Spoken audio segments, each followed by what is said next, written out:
Here we go. I am excited to launch this book with our guest, Richard Vague. Normally, we have existing authors, existing published writers on the show. But for today, Richard has a book just about a few days away from when we're recording this to release. It is The Paradox of Debt, and that is releasing on July 11th. So, Richard, welcome to Writing with Authors.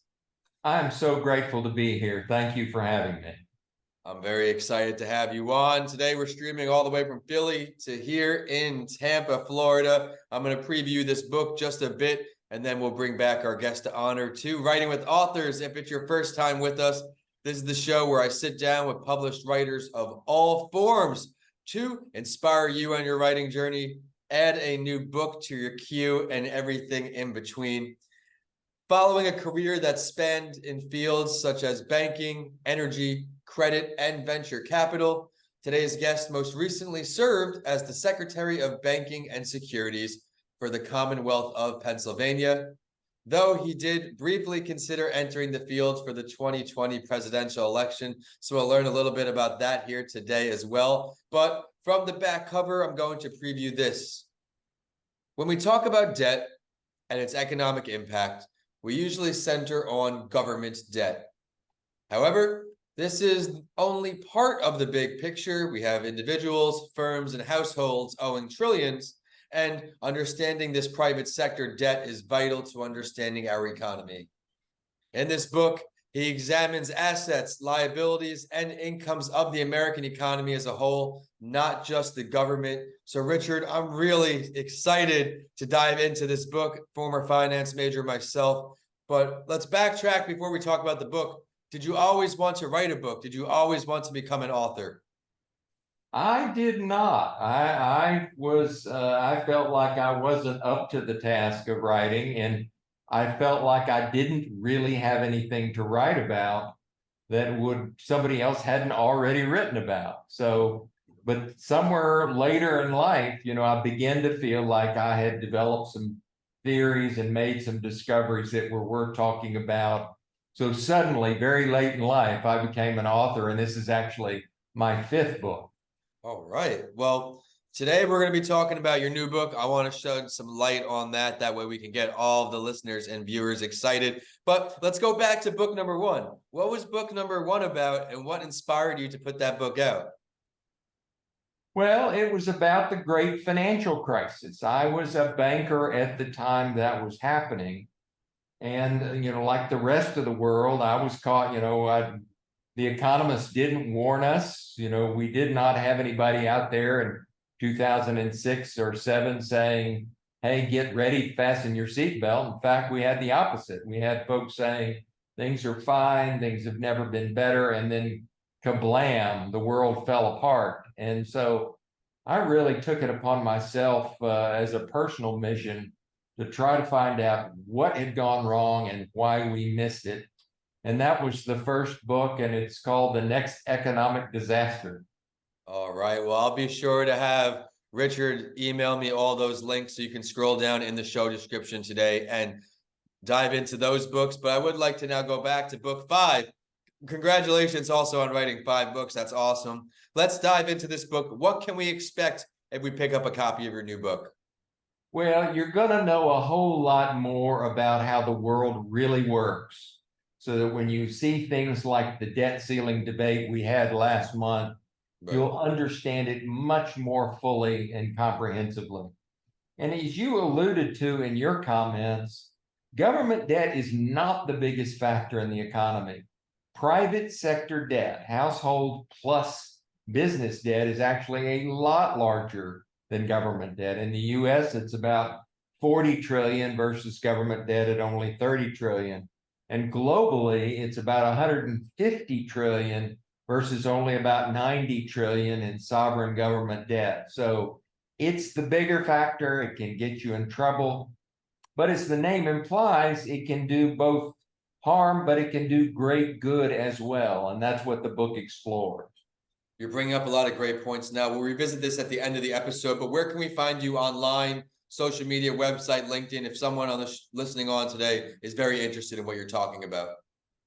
Well, my name is Richard Vague, V-A-G-U-E, and you can find me online at richardvague.com.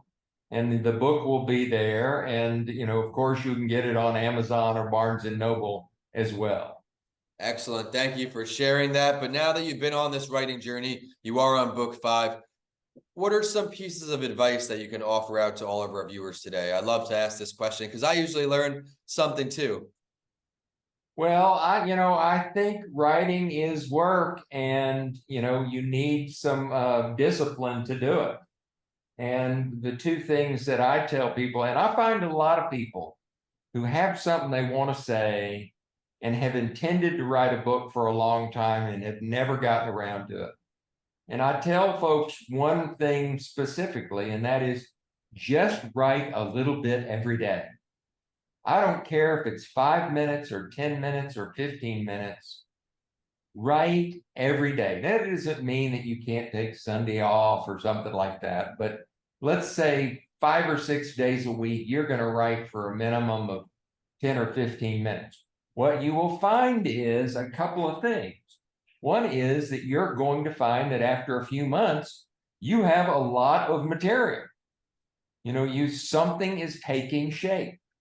It's like when we used to write term papers. If you waited till the night before, it was going to be a pretty crummy term paper. You got working on it a little bit every day, it was pretty good. So what you're also going to find is that every once in a while, maybe once a week, maybe twice a week, you're going to be in the zone. And you're going to write for a lot more than 5 or 10 or 15 minutes, not because you have to, just because you're feeling it. And you may write for an hour or 2 hours or what have you. So that's one piece of advice I have for folks. The other piece of advice I have is equally important. Don't worry whether what you're writing is good or not. Yes. Don't stop because you're thinking to yourself, what I'm writing is crap. Write it anyway. Write anyway. The first draft is always the hardest. It's pretty easy to go back and revise something that you've already written. It's pretty hard to get it out the first time. So if it's not flowing the way you want it to, write it anyway. Both incredible pieces of advice, and that's that itty bitty committee talking in our head. Just set in a realistic goal. Some of us have more time than others. 5 minutes a day, no problem. And before you know it, we're very lucky to be in this electronic era where we could just backspace.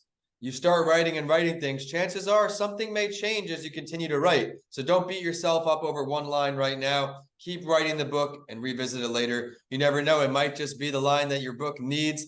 Thank you for sharing that. I really appreciate that. And everyone out there, sometimes we're our own worst critic, our own harshest critic. So don't, like he said, be concerned if you think it's good or bad. Just put it down and get in that rhythm of writing. We spoke about a lot today, Richard, your original book, your latest book, When You Became an Author. But before we sign off, is book 6 in the works?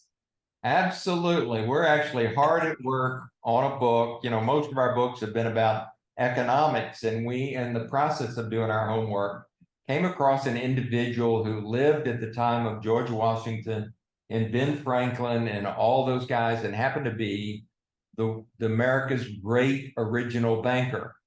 But history has completely forgotten him. He was probably the most powerful man in the country, certainly one of them, for about 30 years, and he's disappeared from the history books. So we're busy researching and writing a biography of him. His name is Thomas Willett. Give us a couple of years and we'll have something out. Well, I look forward to that. I hope you do keep in touch and let me know when that book's coming out. We'll bring you back on the show. And Richard, I do want to thank you so much for taking the time to come on the show. Everyone, be sure to look out for his episode later this year on That Entrepreneur Show. Of course, we're going to talk about all of his entrepreneurial endeavors as a founder of his company. But until then, one more time, please, website, LinkedIn, all that good stuff. You're just going to find me at richardvague.com, and that's going to give you everything else you need to know. All right, everyone, be sure to scroll down in the episode, go to richardvague.com, and stay tuned for the next episode here on Writing with Authors. I'm excited to keep this series going, and Richard episode did not disappoint. Richard, thank you so much for reaching out once again and joining our community of writers. I'm grateful.